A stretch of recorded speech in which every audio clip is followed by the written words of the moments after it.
Hi, and welcome to my cross-gendered leisure activity project. My name is Seth. I'm doing this for the Rec 3202 class. My activity was attending a Michael's craft class, and that class, conveniently, right before Valentine's Day, was how to make homemade Valentine's Day cards.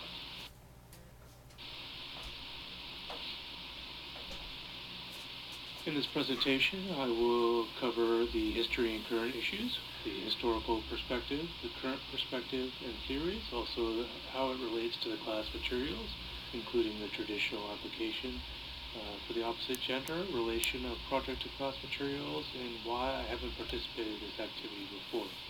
I'll also be reflecting on my personal learning during the assignment, specifically how was this challenging, what insights did I learn, and would I do this activity again.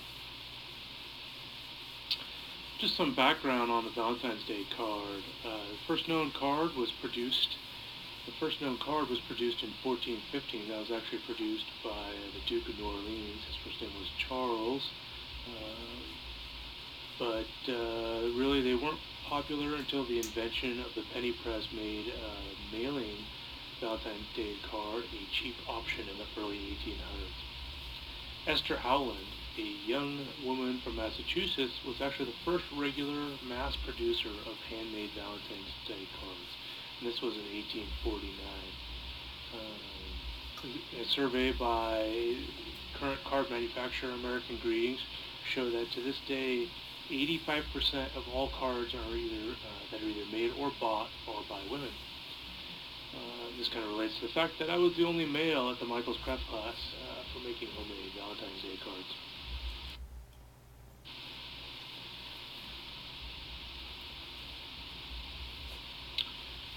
Bringing it up to the current perspective, as I mentioned, based on the previous data and my own experiences in this workshop, men rarely, if ever, participate in the actual creation of Valentine's Day cards.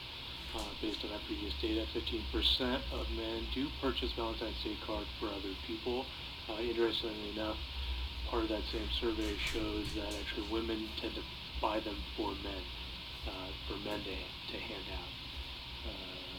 So men don't, generally 85% of men do not actually go in and purchase cards on their own. Valentine's Day card business is a booming business with over 1 billion cards sent each year, and that does include electronic cards. In the late 1990s and the boom of the internet, e-Valentines gained popularity with over 10 million cards now being sent electronically each year. What I found interesting enough is that the Valentine's Day card industry actually said that they've had little to no impact with the invention of e-Valentine. People still like to hold an actual card in their hands, and there's just something about receiving a card in the mail over receiving an email.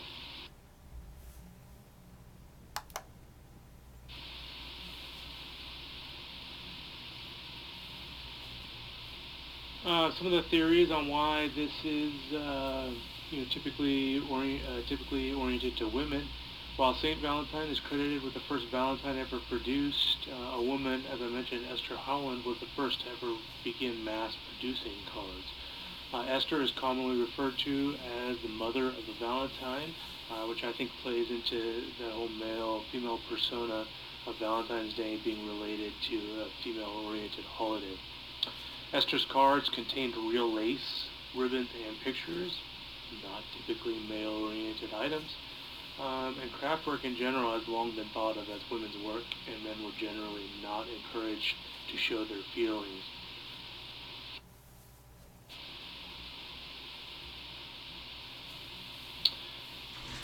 How this relates to class and some of our readings, history has shown that most craft activities are an accepted form of leisure for women, not men. History shows that women are far more creative than men. A lot of the products, and this actually was backed up with my findings at Michael's, that a lot of products are marketed and considered feminine, and they're marketed for feminine. For instance, some of my pictures show that there were products that were oriented towards a woman designing it for a man and not the other way around. Crafts are typically less dangerous than typical male activities, so once again encouraged to women. Projects are done at home during non-work time and as such are more accessible to women since men are typically at work. And as I already mentioned, products are marketed and produced for women.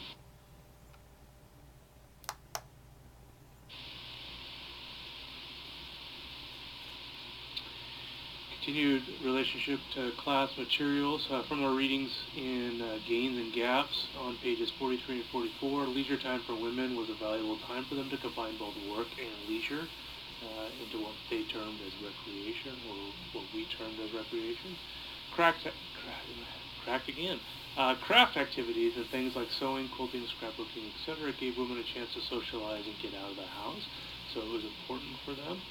These activities also helped combine work and leisure time together and make this time more enjoyable and pleasant.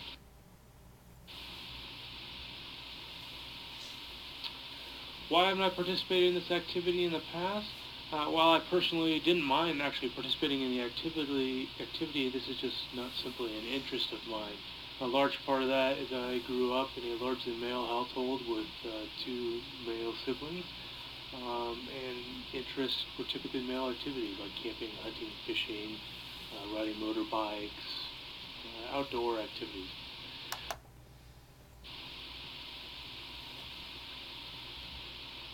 This was extremely challenging. As you can see from the presentation, I was intimidated and embarrassed from the start. I was extremely shy and awkward when I called to find out what kind of activities they would be hosting.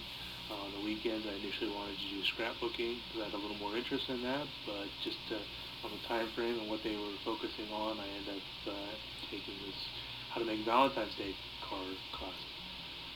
I was extremely nervous while walking into Michael's. I didn't know where to go, didn't know what to expect.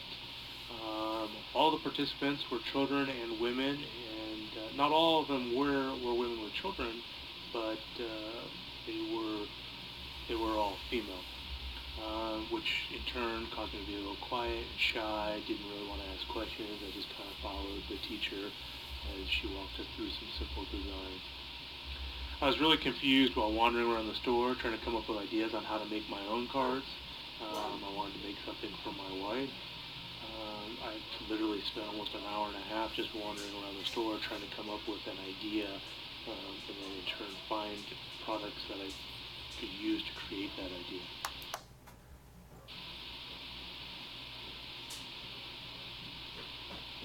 I didn't really come up with any big insights. I was proud of myself for being brave enough to take the class, especially since there were no other men in the class. I was excited to find that there were other males in the store, including workers, but still found myself largely outnumbered by women. There was absolutely no men. I was there for almost 3 hours. There was no men with children at any point in the store, which leads me to believe these activities are mostly viewed as a mother-child activity. And then just my general sense that males aren't perceived as creative as women, and I know I'm not. I'm sure that's a general statement. There are men who are creative, but it's generally perceived to be a woman's activity. I really struggled to come up with some insights into the other gender, just bouncing off what I found for men. Women are more likely to participate in this type of activity with a child.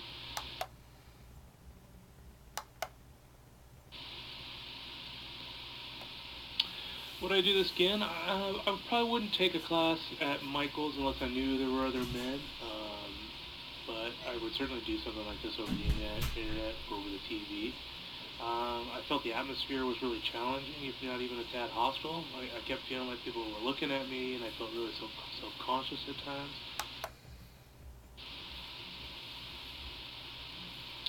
And I think, as I was previously saying, I'd really have to sit down and plan out my project if I wanted to try something like this again. I always thought something like scrapbooking would be fun, but I really didn't feel like there were products that catered towards men. Everything had a feminine bent to it, and I just couldn't figure out where I'd even start.